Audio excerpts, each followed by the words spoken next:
Nascimento on the podcast. Originally from Portugal, you have over 25 years of experience in marine biology, and you are currently the manager of Odisseo Foundation in Mauritius. Welcome, Bernardo. Thank you very much. How are you doing? I'm feeling great. I had a surfing session in the morning, so that's the way to start the day. I'm not jealous at all. So every superhero has an origin story, a moment that changed everything. Was there a specific moment, a particular dive, an encounter with an animal that made you say, yes, this is what I'm going to do for the rest of my life? Well, I'll tell you two things about this. One is, when I decided to do university, my first choice wasn't marine biology. Okay. It was a strange thing that happened because I wanted to go to sport. All of my life, I thought that my future would be related with sports. And the day that I did my application, this was in Lisbon, actually before the application, I went to the University of Sports. That year we had to have a CV approved. I applied with my CV. The CV was approved, and I had a friend that went and said, I'm in the list that I was approved. Now I go to do my application to university, which is in a different location. I arrive there, and I do my application. I deliver it to the lady, and she says, where is the proof that you could go to sports? I don't have it, but I know I was it. I know I am accepted. I'm sorry, but if you don't give me at that time there was no connectivity that we have in our days with all the informatic systems. If you don't have the proof, I cannot accept. So I took the paper, and this is really a story, and I said, give me a minute. And I say, I need a new paper. She gave me a new paper. I write it. I deliver. The lady looks at the paper and says, marine biology? You just change it like this? I did. And it was at that minute something happened in my mind. It was one of the options that I considered in the past. It was not completely out of nowhere. And that's how it started, the marine biology. But my mother says, I was born in Mozambique. And my mother says, as a joke in the family, that I became a marine biologist because when I was about 2 weeks, she used to take me to this beautiful place in Mozambique, in this beach, where she would take me to take my first bath, and then she took me there several times. So I don't know. Maybe so she wasn't surprised. She wasn't surprised. So that is the point, absolutely. She wasn't surprised. But obviously, all my life, I loved nature as much as I loved sports, and I always did a lot of nature sports and also a lot of sports in the beach and in the sea. So there was a connectivity since my youth. And I always lived near the sea, and I don't know if I can live far from the sea, to be honest. Excellent, nice. As if you were like just meant to be. It was your You're right, destiny. maybe it was, and I couldn't go against but it. You didn't know. Exactly, it was Nature choose you, basically. It could be, maybe there was something like that, who knows. Oh, nice, love it. So the topic today is about Saint-Brandon. And it's a good topic. Yeah, so I've just came back from Saint-Brandon when it was in November, and apparently you were there in the same time as me. No?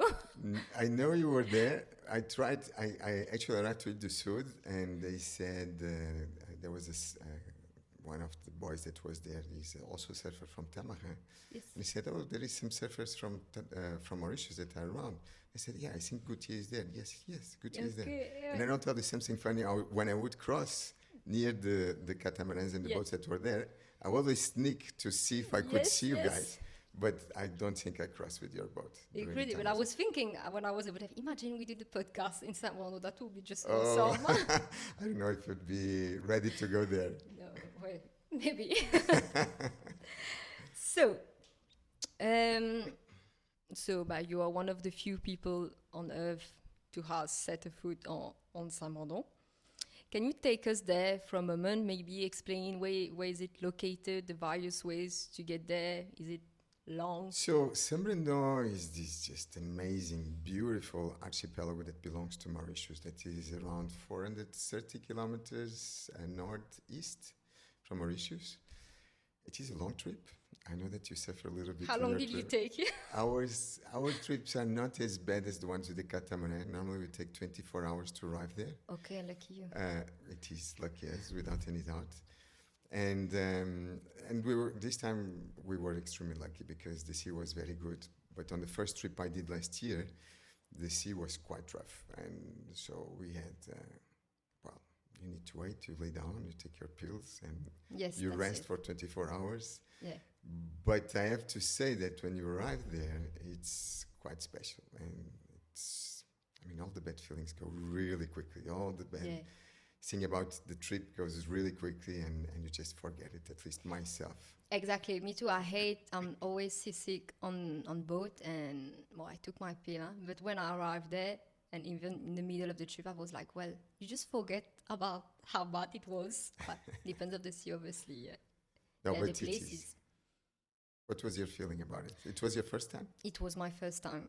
It was my first time, and everybody was telling me like, "Are you gonna see it? It's amazing, amazing." I was like, "Well, how amazing can it be?" You know. And after, I think like, yes, you have the scenery, which is just like mind blowing, and like the nature is so alive. But I think also it's like the feeling where you just feel that there's no time, and you're really like a guest here, and yeah, I mean, I think it was just the absence of time and your connection with the nature, and the fact that there's no uh, internet connection, so you can't really reach out to people, and well, I think that was kind of a luxury. You're right. You said, I mean, disconnecting is good, but I like a lot what you said. That is these, it's like nature welcoming you and embracing you almost. When I went there the first time, one of the things that came to my mind was I said I felt like I travel in time, that I went back to nature 200 or 300 years ago. Exactly. And that is special because unfortunately we don't have many places like that. I don't think you have any place like that in Mauritius. Maybe Chagos will be similar or close, but I heard from friends that went to Chagos that is slightly different. And it's funny, in the last mission I was with two scientists and friends that work in Chagos. And they love Chagos, but they felt something special about Saint Brandon, and the scenery is different. Yeah, Those waters, those islands, is just. mind blowing. I was going to use the same word, mind blowing. The feeling like you're alone on the beach. There's no one on this little island, or how do you call it, sandbanks. Sandbanks, yes. Voilà. You're just alone. That feeling, just you're alone. I mean, it's just wow. No, it is, and it's. And then I'll tell the story on the first time that I arrived to Saint Brandon that really kind of, I think it shows a little bit what is Saint Brandon. So we arrived on the first trip, we arrived to Ile du Sud, we went inside the island, and there is this massive amount of birds all around the island. But what was more impressive for me is that the birds wouldn't fly from us. You would just get 1 meter close and to the adults. And then something even more impressive happens. You have some birds that just fly and stop on top of you, and they look like they are looking at you. Yes. And so it's really interesting because and I wrote a small LinkedIn post recently about it, because our curiosity is as high as their curiosity toward us. And I remember when I arrived there on the first mission, I had one professor and scientist that used to be my professor in university, and I looked at Rui and I said, there's something strange about these animals. I don't know why they behave like this. And he said, in the old times, when sailors would go around, they would describe, when they would arrive to islands and places like Saint Brandon, they would arrive to these places and they would describe this kind of behavior from the animals. So animals used to be more friendly and used to be closer to us than they are today. Yeah. Unfortunately, we're quite messed up in some regions, and Yes. especially places that there is more people. Yes. That's nice. That's deep. Ouais. I connect with that. So, my next question was what makes Saint-Brandon so unique, but I think you kind of answered to that. But why is it worth protecting? Is there any species in danger, any species that exist in Saint-Brandon but almost nowhere else on Earth? Well, it's a very good question. I would say that there is a few endemic species that exist in the region that were identified. I wouldn't be surprised that there is much more. Okay. So Saint-Brendan, it's not well studied. It's remoteness, which is good because that's what allows it to be still a fairly pristine place. Didn't allow also for researchers to do much science or all the science that could be done there. So I believe there is species to discover in Saint-Brendan, or I wouldn't be surprised. But I would say more. There is species in Saint-Brendan that you see in Mauritius. I'll give a concrete example. So, for instance, we see sea turtles in Mauritius, and especially green sea turtles and hawkbill sea turtles. Now, these turtles, they don't nest no longer in Mauritius.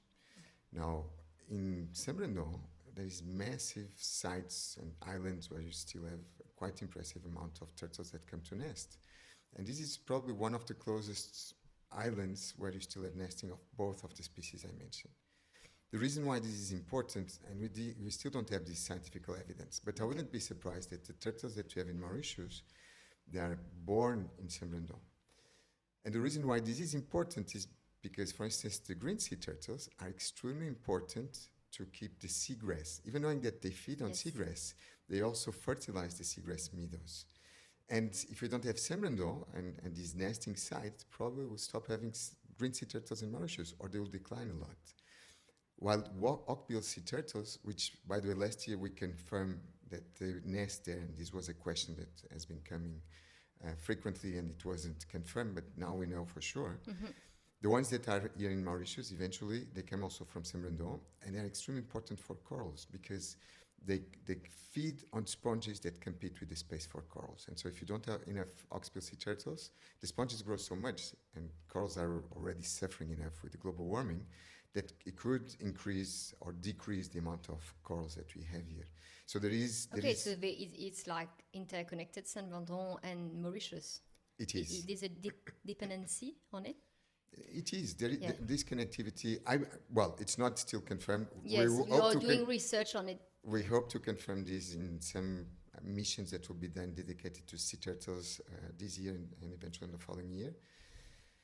But I would say even more, and just to give another example, for instance, the birds, the seabirds, and in the last mission... oiseaux de la Vierge? This is what you call... One of them, but you have several species there. So, and the last mission, we have an expert that came with us to study the seabirds. And so Saint-Brendan maybe is an extremely important island on the connectivity between the different populations of seabirds in the Indian Ocean. Okay. What I'm trying to say is that if you'd lose Saint-Brendan and the populations you have there, probably, let me phrase this in a different way. In order to keep these populations, you need to make sure that you have, until a certain distance, always a population. What I mean is, let's say that in the north of Mauritius, in the small islands you have in the north, if the populations tomorrow disappear, the only way to recover is to have an island that is enoughly close that will repopulate those islands. Okay. And so we need to keep this minimum space between islands with certain populations of birds, in this case, that in case one of them is compromised, later or sooner there will be birds that will come and repopulate it. So we believe that, and this is what this study is trying to show, that if we lose Saint-Brendan seabird populations, and if tomorrow we have problems in the surroundings, we could lose a massive and important population of seabirds. And a short story about seabirds to show the importance of seabirds. In the last few years, researchers discovered that where you have seabirds, you have extremely wealthy corals. Okay. And the reason for this is because the feces, the guano of the seabirds, and the eggshells, and even some of the waste, the fish that they don't eat and they release, it ends up becoming nutrients that feed the corals and make these corals even more resilient to the rise of the temperature. Okay. When you go to Saint-Brendan, especially in North Island, there is a massive population of birds, and you go into surrounding, and the corals are incredibly in good health. So seabirds is not only about the seabirds, but it's the strong impact they have in the corals, positive impact. And then just to close this story, what happens is that healthy corals have a lot of fishes that end up feeding those same birds. So it's kind of a circular economy and a perfect cycle. Okay. But do you actually want people to come to Saint-Brendan like I've done myself for holiday? Is it good? It's You know not what a I mean? problem.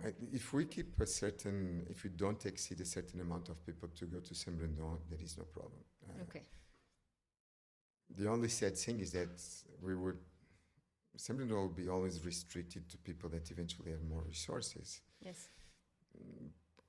That is a little bit sad, but unfortunately, it's probably the only way to preserve also Saint-Brendan. I would say, but one of the goals and the missions that we have, with the help of the digital tools, is to bring Saint-Brendan to people more and more so that they can experience the beauty of that place. Okay. So you all want. And in the long run, what is the ultimate goal for Saint-Brendan?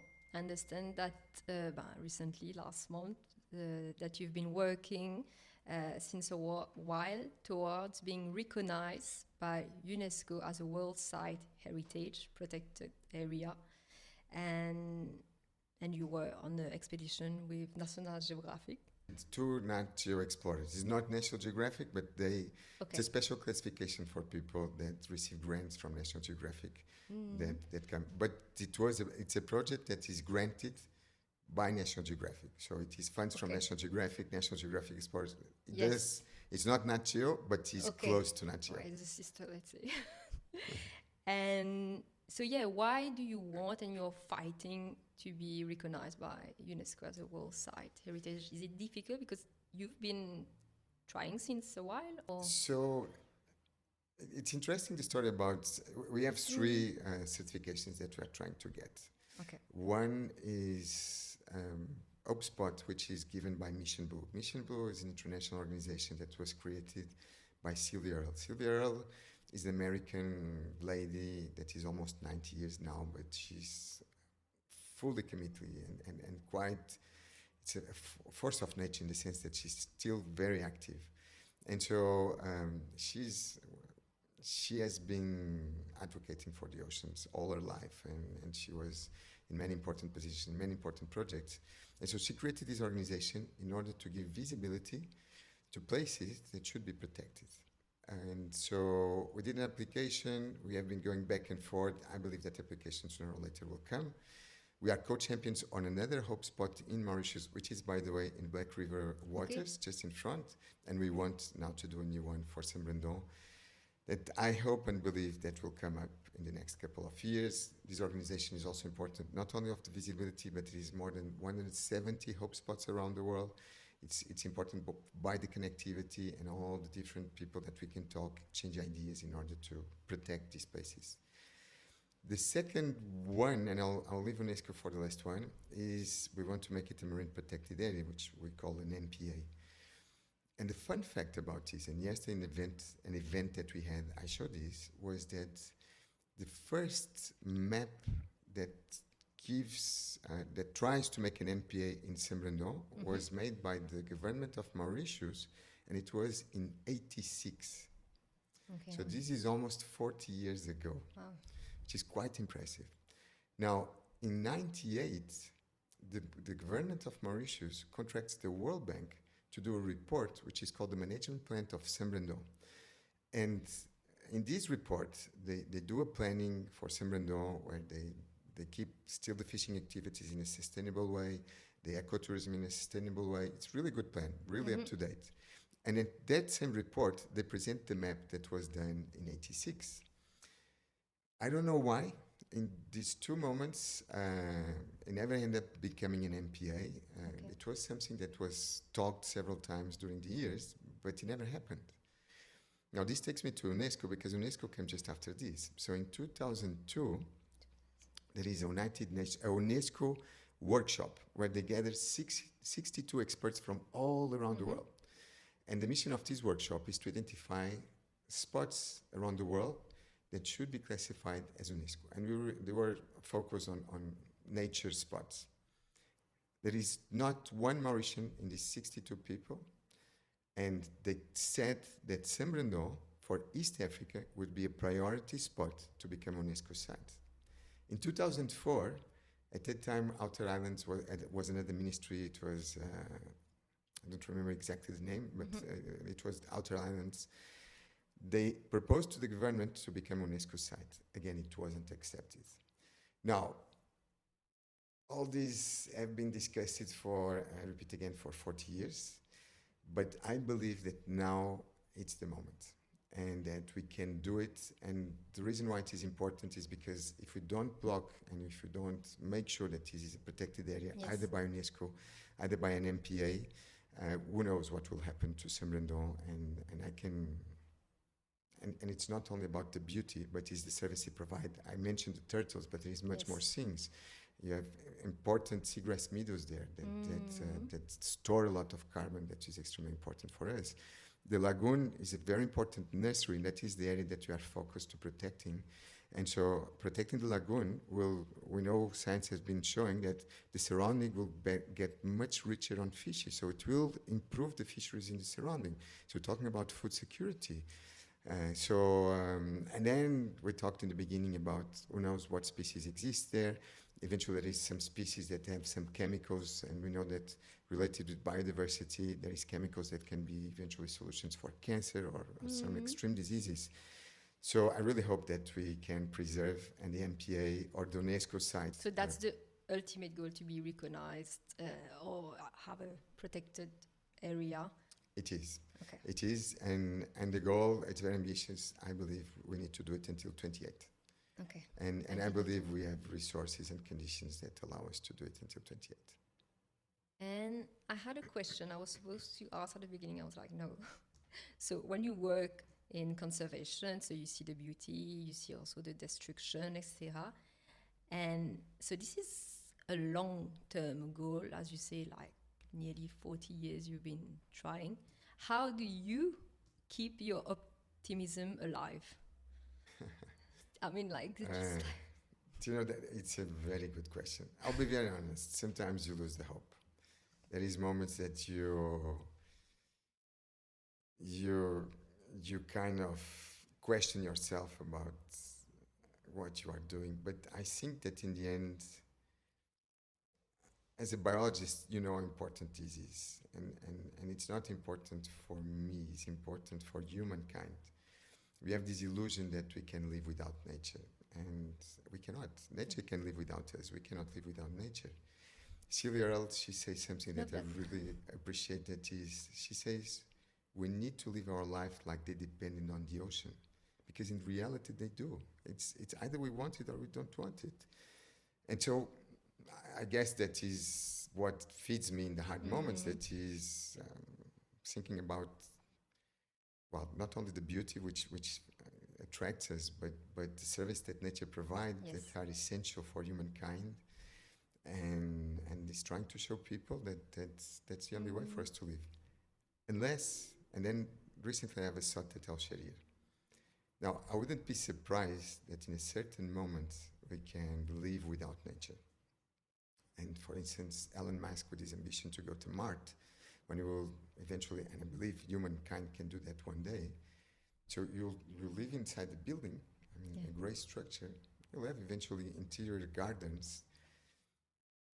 And it's sad because those people will be born in that condition. That will be their reality, and they will not understand what they lost. Yes. And Why? how beautiful the planet was before, because we have a reference that is your reference. And so one of the things that we try to do is also to try to remind people about the beauty that is at stake, that is at risk. And that maybe it's not worth to live in a planet that is made of concrete, and that there will be a loss on beauty, but also on other benefits. And we know that nature has a good effect on our health. And I think that there will be new diseases that will come for these gray buildings that will live inside, and that is not nice and good for me. What, du coup, I'm speaking French. It's okay, please. What's the obstacle from getting that recognition? Like, is it political? Is it scientific, financial, or maybe all of the above, a mix of everything? It's a very good question. I think at this stage we have challenge ahead, but I would say that we have less challenge than probably ever before. Okay. And so I'll try to explain why. So one of the things is we presented the project to Minister Arvin Boulel. We presented the project to Junior Ministry Fabrice David, and they were interested in what we were saying. And I think that we created so much interest that recently the director of fisheries, she told me, okay, make us a proposal. So we are open to see what do you intend to do in Saint-Brendan concerning the protected area. So the political power at this stage, it's open to the idea. They didn't say yes, but they are open to explore the idea. Now, addition to this, there is something that is called the 30-30 goal. Have you ever heard? Oui. So the 30-30 goal says that you need to protect 30% of the planet until 2030. The reason why this is so important is because, as I mentioned, nature provides certain types of service at this stage of humankind that we cannot rely, we cannot take, we cannot live without them. And very quickly, is the water we drink, is the food we eat, it's the oxygen we breathe, is the temperature of the planet. And so protecting 30% of the planet will allow us to guarantee this for service. Now, the good thing is that Mauritius also engaged in this international commitment of the 30-30 goal, meaning that they need to protect at least 30% of their oceans. Now, currently the number is very poor. It's like 0.1% of this ocean that is protected. With the introduction of Chagos, this will rise. Chagos has a massive, the biggest, I think, Indian Ocean marine protected area. So introducing Chagos will bring it up to maybe 27-28%. For me, the perfect candidate to just tickle the remaining is Saint-Brendan. And so this is also to say that until 2030, there is this commitment, international commitments that would help us. Well, yesterday we had an event with different stakeholders to try to see if we can fundraise and involve. I think it was quite positive. We do need to do some fundraising to create infrastructure. Currently, Saint-Brendan Conservation Trust, together with Odysseus Foundation, are doing the work. But we need to have people that are full-time dedicated. And so yesterday we had an event on that. So we do need to do some fundraising. But additional to that, I would say... It's a lot, I mean, not the funds that you... So these funds will allow us to have just a small team that works full-time. And this small team will allow us then to work on the big funding. Okay. So currently we are talking about 7 million rupees to sustain every year the operation, which is not a massive amount. But then to do... For instance, to control the 4 big threats that we have in Saint-Brendan, which is illegal fishing, which is the problems with the wrecks, invasive species, and waste. Yes. Probably will have the need of millions of euros. But those millions of euros we can go and collect them from international foundations and funds that will allow us to have those funds. And so this will come at a next step. But I would say I want to add just three last things. One is, it's very interesting because Australian High Commissioner, she wants to go to Saint-Brendan. UK High Commissioner wants to go to Saint-Brendan. US Ambassador wants to go to Saint-Brendan. European Ambassador wants to go to Saint-Brendan. Fabrice David says he wants to go to Saint-Brendan. So everybody is extremely curious, and people with power and capacity to eventually generate funds to help us. And the last two details, one is, there is somebody that I met recently that is Carl Gustav. So Carl Gustav was involved in the management plan of the World Bank in '98. He's a person with high reputation creating MPAs. Aldabra was one of his projects in Seychelles, one of the most important MPAs in the region. And he came recently to Mauritius. We were with him in a dinner, and we had this really nice feeling that he needs to close this cycle that he started in '98, and so he's fully committed to support us. And it's extremely good. And the last element, the cherry on the top of the cake, I have a friend since many years, which is Heather Coldway. And we met in the aquarium world, and then many years we didn't met. Recently I met her, and she's a world-known marine protected areas expert. And she was one of the persons responsible for the Chagos MPA, and she's now doing the transition of the MPA from the UK to Mauritius. And she came with us to Saint-Brendan, and with her, another member that is also on this committee that is working on the Chagos. And she said, we need to protect this. And I'm pro bono involved and committed to help you on this. And we even realized that maybe she tried to convince the government to put it all together, Chagos, Saint-Bréndon.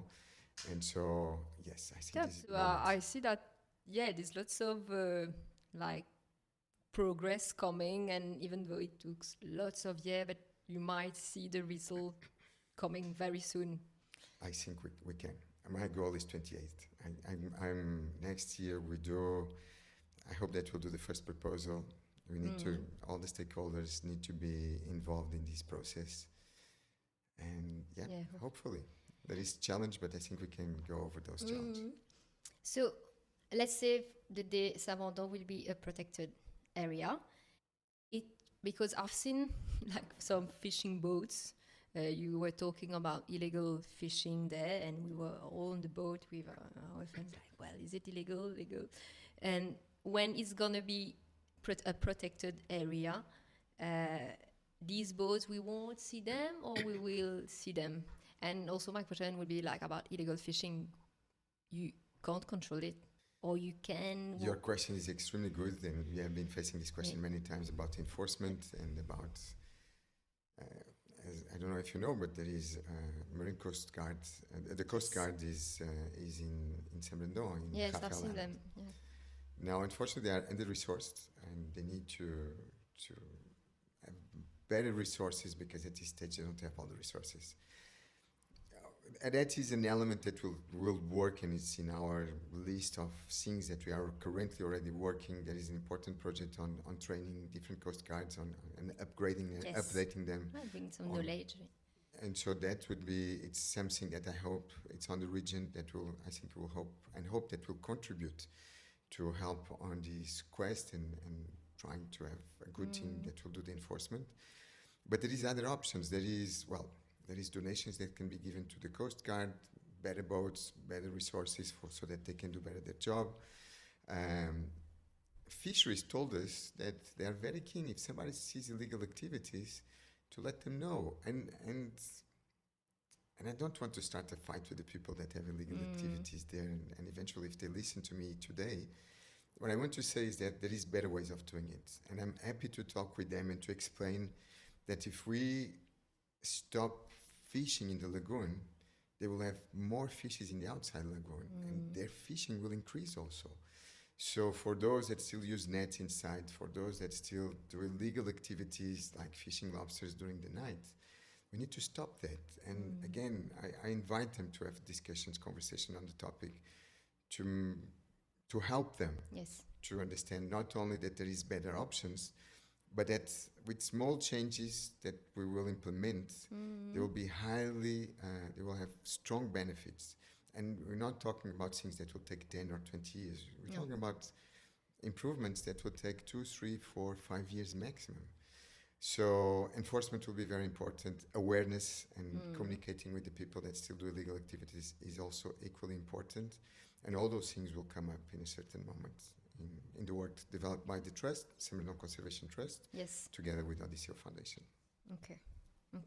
And as visitors there, so for myself, I was thinking, like, how could we contribute as a personal level, whether I am in Saint-Bréndon first, but also for people listening to us? I mean, how can we help with our little hand? I mean, I wanted, for example, to take some plastic. I was like, but my boat is small, and we have already so many beers and wine on there. So where are we gonna put it? You can, and there is many things we can do on this one, and that's a very good question again. So we'll have some projects that will come up in the next couple of years that will allow you to give better contributions. There is the citizen science projects that, for instance, if you are going with your boat in Saint-Bréndon, you see a shark, you see a turtle, you see a ray, and today, even if you don't have a connection, the phones, they know the GPS reference, they can take it. So you can give us GPS reference and say, I saw sharks here, or I saw rays here, or I saw turtles here, or I see a turtle nesting in this spot. So there is information that can be collected by anybody that is around, and we'll put more structure on this, and we'll even eventually provide some trainings for people before they go. That is very valuable information for us to understand how these ecosystems are evolving. And if we have more sharks, or if we are losing sharks, but the sharks are a great indicator of the quality of an ecosystem. And San Bernardino still have a quite good amount of sharks, which is, Yes, I've again, seen a a good lot. indicator. It's good that you saw it. But there'll be other things that will come eventually. So we are helping in a transaction between the Japanese government and Mauritian government. If everything goes well, they will give 3 smokeless incinerators. So these are incinerators that don't pollute, that allow us to process the waste there in San Bernardino, but then there will be some remainings. It's not exactly ashes, but it's like a mud that comes out. So, but it's compressed, it's small amounts, and so maybe if you bring 10 kilos or 20 kilos or just a couple of bags, this would be a small contribution, but important because it's quite expensive to move this waste. And I'm sure there'll be more things that will come up. Well, illegal activities. That will be important if you see an illegal activity or something that you're unsure. We saw that boat there. It wasn't a catamaran, voilier or something fancy. It was like a big one. And I don't know if it was really illegal, but my intuition, my good sense told me, yeah. And even we were fishing next to it because we took the little boat. We didn't got any fishes. So how do you recognize? And so that is part of what we need to do, is to also educate different people that go there, even the ones that could report about what is illegal, what is not illegal. The MPA will change a little bit some of the activities. So you are allowed to fish inside the lagoon. As far as I know, you're not allowed to use nets. So that is something that is critical. You are not allowed to fish during the night. So So these are the kind of things that can be, and even I wouldn't be surprised that some of the boats that go there does it. It's easy to fish during the night, but so we will bring that awareness to everybody, and not everybody do it with bad intentions. I would say even some of the illegal activities, I mean, they are not trafficking drugs or doing crazy things. What they are doing is trying to survive by having their fish to pay to have a salary and to pay the food for their families. But so again, education awareness. I think that would be nice, because if we had that knowledge, that education before going, even as for leisure, as a visitors, you can do something meaningful at our level, even small still. No, but absolutely. But I don't think tiny things are small. No, me too. I think that the world is full of stories where small actions became extremely important things, and you never know when you will have that image or that story that will become viral and that will bring something good, and that is something that just the fact that eventually people know what can be done, what cannot be done, or they share how magical is San Bernardino on social media or through their friends, that can help, that can make a difference. Great. What you are doing today can make a difference also. I hope so. I'm sending an intention. So if you could remove one human habit that is weakening our ocean right now, what would it be? Beyond just stopping using plastic, what kind of mindset switch do we want? Well, it's one of the things, and I said it took plastic, but I need to mention this because that is probably the worst of the worst at this stage. The fact that we keep releasing waste in nature, it's quite bad for nature and for us, because what affects nature affects us, either we want it or not. And we recently, in our last mission, we gathered these 2 nature explorers, and it's a study on waste, trying to identify what type of waste we have in San Bernardino and where this waste comes from. And in this mission, we had also a plastic odyssey that was there to do a beach cleanup. The amount of waste that is in San Bernardino that comes mainly from Asia is massive. It's massive. I was a bit shocked. It is. I was like, no one is living there. How comes? And this is something you can't stop because it's coming from Asia, from Thailand. So You cannot, well, you can and you cannot. You cannot stop what is already in the ocean going there. But we can do, and your question, your good question, the most important, probably the most important behavior at this stage for humankind is just to treat waste as waste, and not waste in the sense that you can release in nature. I mean, waste in the sense that is something that needs to be put in the proper recipients, and then that needs to be managed in whatever possible ways it can be managed, depending on the reality of each government, and also the technology that you have available. But what we need to stop is to release waste, and it's not only on the beach. Science shows that you can release a bottle 150 kilometers away from the beach, and it will end up in the ocean. yes. And so we estimate in Saint-Brendan, we could have anything between 50 and 100 tons of waste at this stage, Okay, wow. which is massive. And something that was very impressive is waste that has been there eventually for decades and exposed to really strong sun. And when you try to collect it, it just fragments in your hands, which is extremely hard to collect. Yes. And Microplastic, this is. these will make micro and nanoplastic that we know now that end up inside our bodies. We all have plastic now inside our bodies, which Yeah, that's is. true. And in the beginning, we weren't sure about what is the implication on health. Now it starts to come up some evidence that it can compromise somehow our health. Sorry. But so this to say that, yes, and the problem of the waste, there is two important actions now. One is make sure nothing ends up in nature. And the second one is to treat the one that is already in nature. So this is a small thing that I think we still sometimes, we feel ashamed. It's really strange that we feel ashamed to go to the beach and collect the waste from the beach.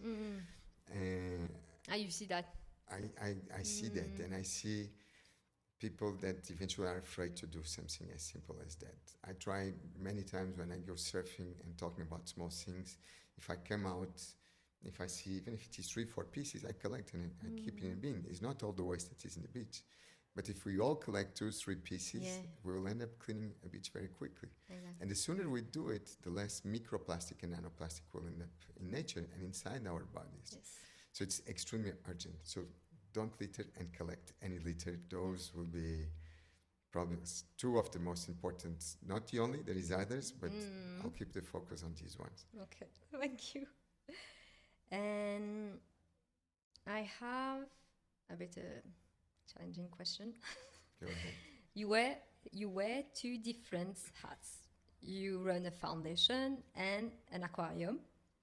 Some critics says aquarium are controversial, but you use yours as a tool for good. How do you balance between those two worlds? Okay, so I'll tell you something. Now I'm no longer related to the aquarium, We but I used to be.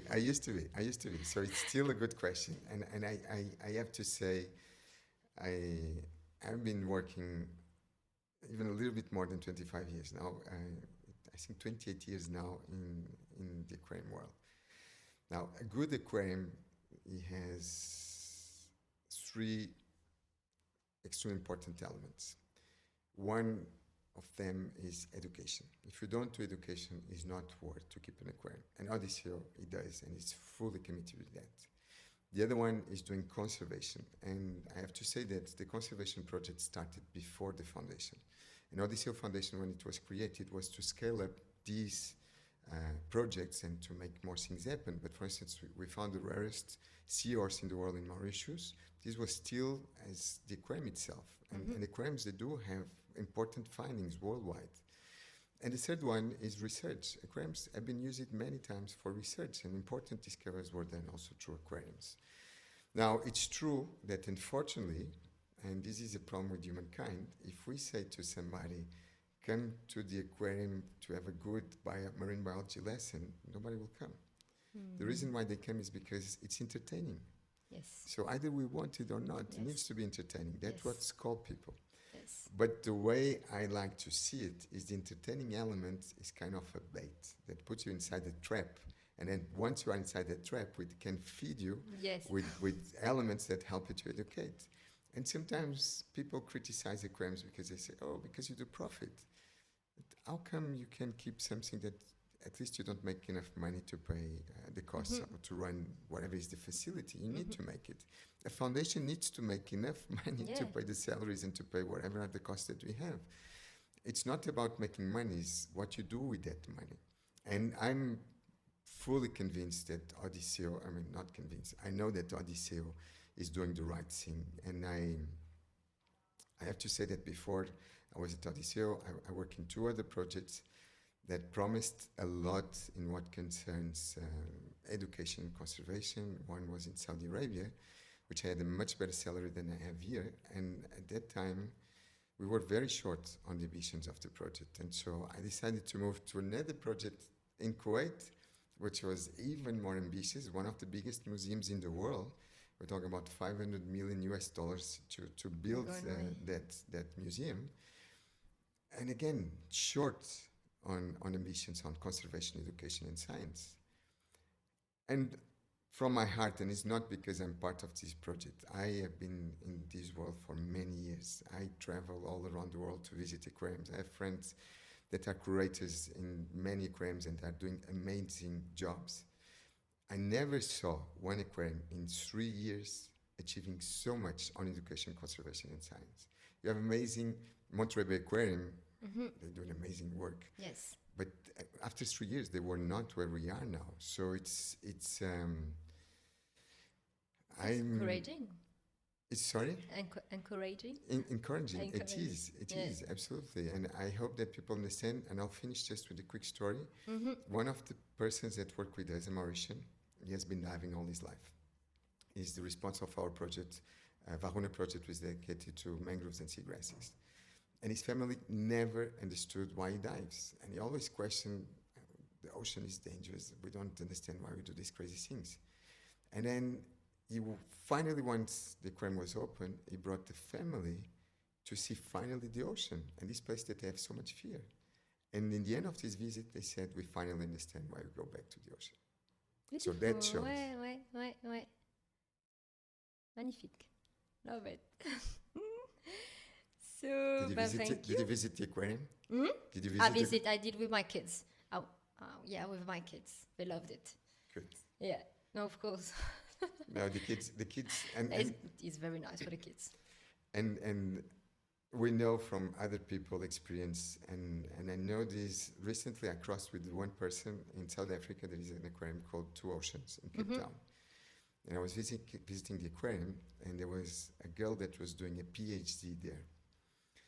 And then we start to talk, and this defining moment is this that takes you, yes, or makes you do something special in your life, or take a career, was in a certain moment, the aquarium went to her school when she was young, and there was this educator from the aquarium, and at Odisseo we do also outreaches, we go to schools, that inspired so much that because of that lesson, that day, she decided to become a marine biologist. And currently she's doing a PhD on a study in Two Oceans, which is the aquarium in South Africa, which again shows the power of the aquariums. Clearly, 100%. Nice. Thank you for telling me this story and sharing with me.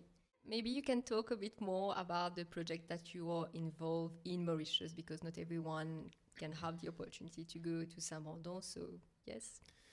So we, at the level of the foundation, we have 4 flagship projects. One is Saint-Bruno, together with the Saint-Bruno Conservation Trust. The other one we have is related with mangroves and seagrasses. These ecosystems are extremely important. They provide essential service for us. Those 2 ecosystems are important nurseries. These nurseries allow us to have the fish that we like so much to eat in Mauritius. But more things, they absorb a lot of CO2, which is a problem that we know that is generating global warming, coastal protection, among others. So we are very committed through our project, Varuna project, to restore these ecosystems, to develop science related to these ecosystems. But there is also a very special element in this project, that is, we are trying to find solutions that the community develop business that support especially the mangrove. And we did a training to the ladies of Le Morne, a group of ladies from Le Morne, where they are being trained not only for business, and there was a beautiful moment and picture that I have in my mind when they have their own business, they have their BRNs, and they have this beautiful picture, No. well dressed. They went to Port Louis, and then they came back, and they were so proud. So they were trained in entrepreneurship, marketing, sales, and they are being trained exactly in this moment to produce honey from mangrove. And so this will give an extra income to these persons and their families. And obviously this income will support, it is based on an activity that depends on the mangroves and helps to keep the mangroves in Mauritius. They were so excited with these projects, and they were also the team that planted the mangroves, that they did a video, which I highly recommend people to take a look. It's in Creole, where they explain why the mangroves are important for the local communities. So a beautiful project that I'm a big, big fan. Addition to that, we have an important project with corals. We're doing coral restoration to sexual reproduction together with an international organization called SEACOR. The reason why this is important is because sexual reproduction allows us to increase the capacity of corals to adapt to the changes on the environment. So what we do, and it's important to do it, normally we break pieces of corals and we put it elsewhere. But this is the same genetic pool that we put it elsewhere. And it's an important activity, and we also do it. But sometimes when the environmental conditions changes, these new corals that we just spread it, they will all die. Through sexual reproduction, sometimes we create different corals that adjust to the changes better. And there was a study that was released by SEACOR International recently that shows, because they have been working in the Caribbean for almost 20 years, that these corals, done with this technique, are more resistant to the rise of the temperature that we are facing today. And the last project that I want to mention is, on the flagship projects, is our project, which is the Blue Economy Hub. Blue Economy Hub. Okay. So we want to support the development of the blue economy in Mauritius, but it's what we call the blue regenerative economy. So it's not only the economic element, but it's one that is capable to sustain or even regenerate the marine ecosystems.